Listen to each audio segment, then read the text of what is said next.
गुज़िश्ता सालों की निस्बत इस साल रमज़ान कुछ मुख्तलिफ हालात में आ रहा है, तो क्या लोगों को अपनी सहर और अफ्तार की रूटीन में भी कुछ तब्दीलियाँ करना होंगी? इसी हवाले से बातचीत करने के लिए हमारे साथ मौजूद हैं माहिर ग़िज़ायात आयशा खालिद। वो लोग जो रोज़े रखते हैं, उन्हें इस बार के रोज़ों में क्या मुख्तलिफ महसूस होगा? कोरोना का पेंडेमिक है, ऊपर से लॉकडाउन की जो क्वारंटीन की सिचुएशन है, इसमें यकीनन लोगों का मुस्तकिल तौर पर घर पे रहना और बच्चों के स्कूल बंद हैं।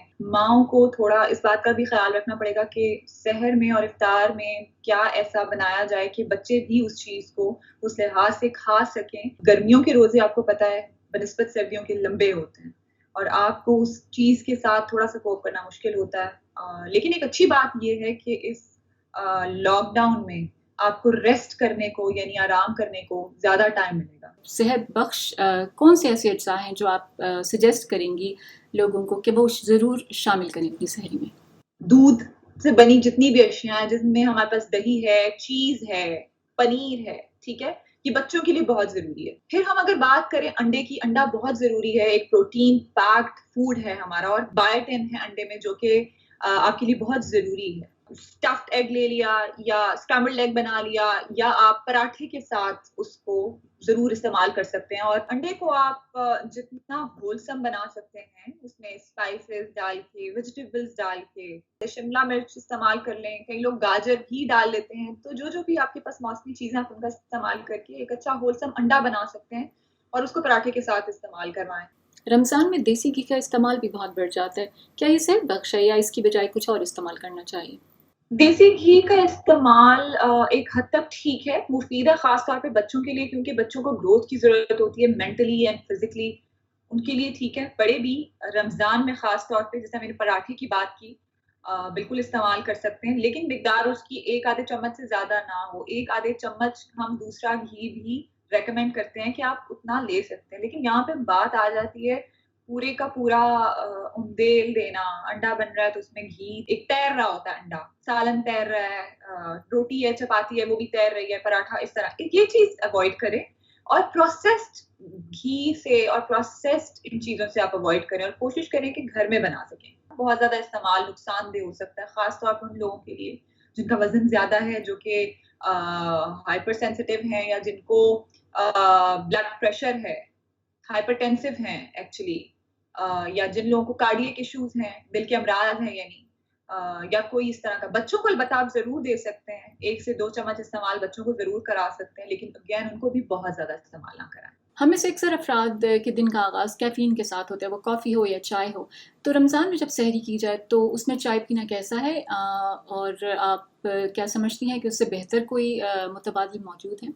उसके लिए सबसे बेहतरीन तरीका ये है कि पहले आप नीम गर्म पानी का आधा ग्लास 1 ग्लास पिएँ, ठीक है? उसमें कई लोग लेमन का भी इस्तेमाल कर सकते हैं और कर लेते हैं और कई लोगों को जिनको लेमन एसिडिटी करता है, क्योंकि एसिडिक है लेमन, वो क्या कर सकते हैं कि किसी सीड का इस्तेमाल कर सकते हैं। Flax seed, chia seed, BECIL seed यानी तुखमलंगा या अलसी के बीज, ये इस्तेमाल कर सकते हैं। इसके बाद आप कम से कम 2-4 चम्मच दही के ज़रूर खाएँ, ठीक है?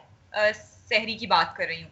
अब कैफ़ीन का जो सवाल है कि जी कैफ़ीन की जो इनटेक है उसको कैसे इनकॉर्पोरेट कर सकते हैं बाकी पूरे दिन में। इफ्तारी से सहरी के वक़्त तक का जो गैप है, उसमें आप 1 आधा कप चाय का ज़रूर ले सकते हैं, लेकिन कोशिश करें कि 1 कप से ज़्यादा ना हो। ग्रीन टी का इस्तेमाल कर सकते हैं, क्योंकि उसमें फ्लेवोनॉइड्स हैं उसमें एंटीऑक्सीडेंट्स हैं एक्चुअली।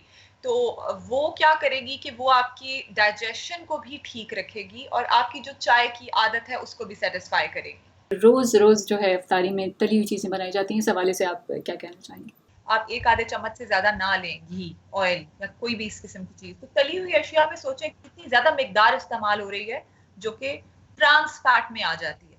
एक ही तेल में इतना-इतना ज़्यादा पकौड़े, समोसे इस तरह की सब चीज़ें और मेजॉरिटी इस्तेमाल करती है जो चीज़ें, वो सारी तली हुई ही होती हैं। पहली चीज़ जो वो खाएँ यानी कि इफ्तारी जब वो करें, उसमें बेहतरीन क्या ऐसी चीज़ें आप सजेस्ट कर सकती हैं, जिनका इस्तेमाल करना चाहिए?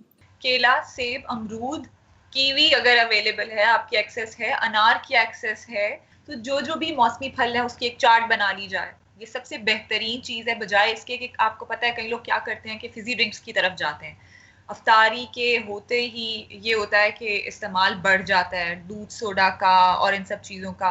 जो कि कैलोरीज वाइज बहुत ज्यादा डेंस है। अगर आपने पकौड़े जरूर खाने हैं तो आप कम घी में आप कर सकते हैं कि आप बच्चों को दे सकते हैं बेसन, आलू, प्याज और बाकी सब जो भी इनके इंग्रेडिएंट्स हैं उसमें से आप चिकन का थोड़ा सा कंटेंट डाल के आप एयर फ्रायर में भी, कुछ लोग अब पकौड़े बना रहे हैं जिनके पास एयर फ्रायर है, उसमें आपका घी का कंटेंट, ऑयल का कंटेंट चला जाएगा।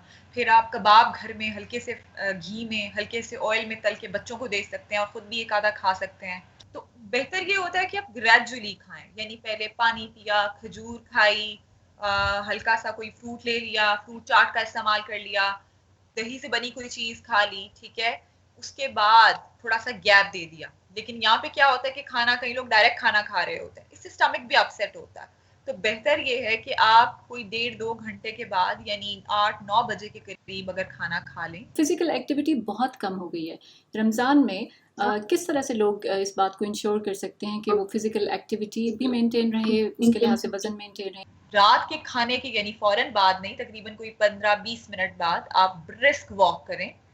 बाहर तो आप नहीं निकल सकेंगे, घर में कर लें, घर के कमरे में कर लें, छत पे कर लें, लॉन में कर लें, और उसको रूटीन यकीनी बनाएं उसकी कि कम से कम 40 से 50 मिनट आपकी ये वॉक जरूरी हो। दिन भर प्यास के एहसास को कम करने के लिए सहरी में क्या खाया या पिया जा सकता है? कैफीन का इस्तेमाल आप सुबह सहरी के वक्त ना करें, दही इस्तेमाल करें और लस्सी बनाएं। अपनी सहरी को मुकम्मल करने से पहले आप 2 से 3 ग्लास पानी जरूर पी सकें। और सबसे ज्यादा इम्पोर्टेंट ये कि पूरे दिन में, क्योंकि आपका 10 ग्लास 12 ग्लास पूरे नहीं हो पाते, तो जो आपका इफ्तारी से सहरी का टाइम है उसमें आप अपनी पानी की इंटेक जरूर पूरी करें। मशरूबात का इस्तेमाल किया जाए ज्यादा से ज्यादा। स्कंजबीन, जिसे हम लेमनेड या नींबू पानी भी बोलते हैं, उसका इस्तेमाल लाजमी किया जाए। वो इम्यूनिटी के लिए भी बहुत बेहतरीन है, विटामिन सी रिच फूड है। लेमन, कम से कम 5-6 लेमन का कोई 6-7-8 ग्लास बन जाते हैं, तो कम से कम एक बंदा 2 ग्लास जरूर पिए।